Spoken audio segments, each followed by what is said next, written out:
Assalamualaikum warahmatullahi wabarakatuh. Inilah video pembelajaran dari kelompok 3 dan inilah nama-nama anggota dari kelompok kami. Materi kami yaitu tentang menjelaskan landasan yuridis tentang hak dan kewajiban warga negara, orang tua, masyarakat, negara, pemerintah, dan pemerintah daerah.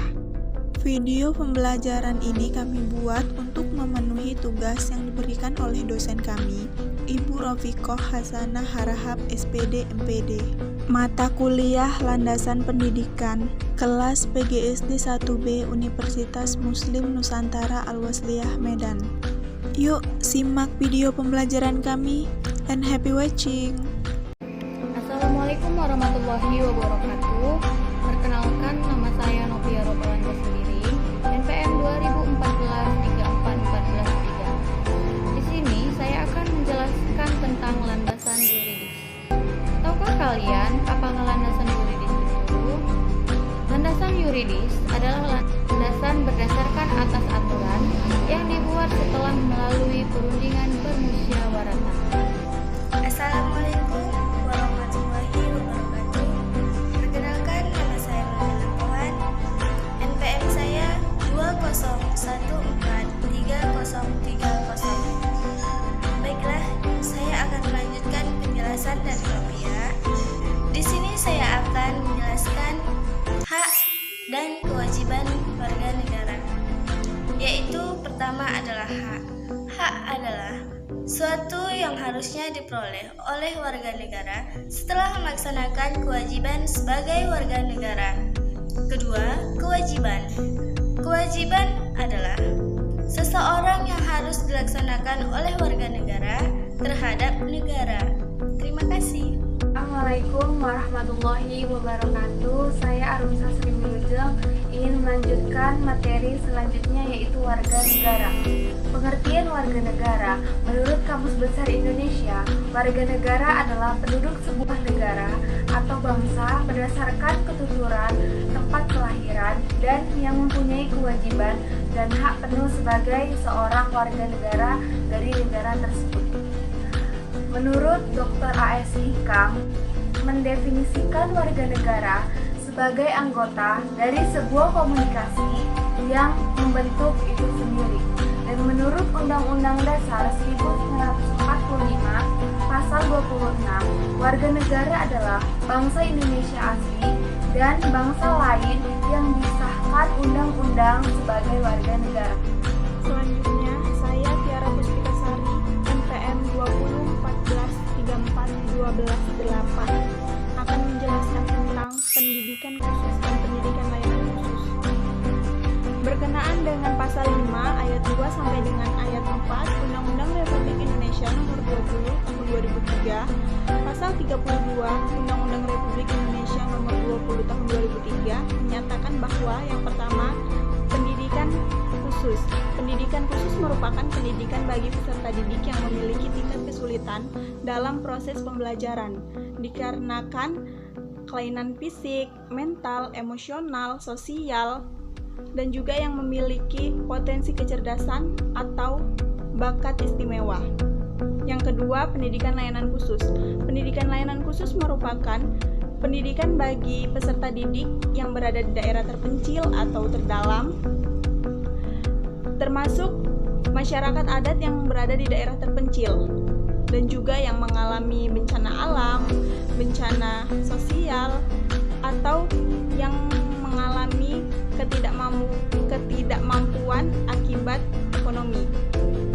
Yang ketiga, ketentuan mengenai pelaksanaan pendidikan khusus dan pendidikan layanan khusus. Ketentuan mengenai pelaksanaan pendidikan khusus dan pendidikan layanan khusus sebagaimana dimaksud dalam ayat 1 dan ayat 2 yang telah diatur lebih lanjut dengan peraturan pemerintah. Assalamualaikum warahmatullahi wabarakatuh.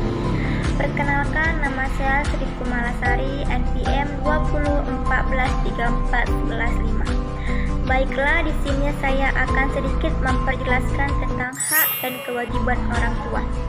Hak dan kewajiban orang tua termasuk pada pasal 7 Undang-Undang Republik Indonesia Nomor 20 Tahun 2003, yaitu orang tua berkewajiban memberi pendidikan kepada anaknya, dan orang tua berhak berperan serta dalam memilih satuan pendidikan dan memperoleh informasi tentang perkembangan pendidikan anaknya. Kembali lagi dengan saya Nopia Rokalanda sendiri. Di sini saya akan menjelaskan tentang hak dan kewajiban masyarakat. Hak dan kewajiban masyarakat tertuang dalam pasal 8 dan pasal 9 Undang-Undang Republik Indonesia tahun 2003, di mana pasal 8 menyatakan masyarakat berhak berperan serta dalam perencanaan, pelaksanaan, pengawasan, dan evaluasi program pendidikan. Dan pasal 9 menyatakan masyarakat berkewajiban memberikan dukungan sumber daya dalam penyelenggara pendidikan. Baiklah, berjumpa lagi dengan saya Nurjana Pohan. Di sini saya akan menjelaskan mengenai kewajiban negara. Kewajiban negara mengamanatkan pada pasal 31 ayat 4 Undang-Undang Dasar 1945 yang bunyinya agar negara memprioritaskan anggaran pendidikan sekurang-kurangnya 20% dari anggaran pendapatan dan belanja daerah untuk memenuhi kebutuhan penyelenggaraan pendidikan nasional. Di sini saya akan melanjutkan materi tentang hak dan kewajiban pemerintah dan pemerintah daerah. Nah, pemerintah dan pemerintah daerah berhak mengarahkan, membimbing, membantu, dan mengawasi penyelenggaraan pendidikan sesuai dengan peraturan perundang-undangan yang berlaku pada pasal 10 Undang-Undang Republik Indonesia Nomor 20 Tahun 2003. Di samping itu, pemerintah juga mempunyai hak dan kewajiban. Apabila kita mengkaji kembali pasal 31 ayat 2 Undang-Undang Dasar 1945, maka dapat dipahami bahwa pemerintah mempunyai kewajiban untuk membiayai pendidikan dasar bagi setiap warga negara.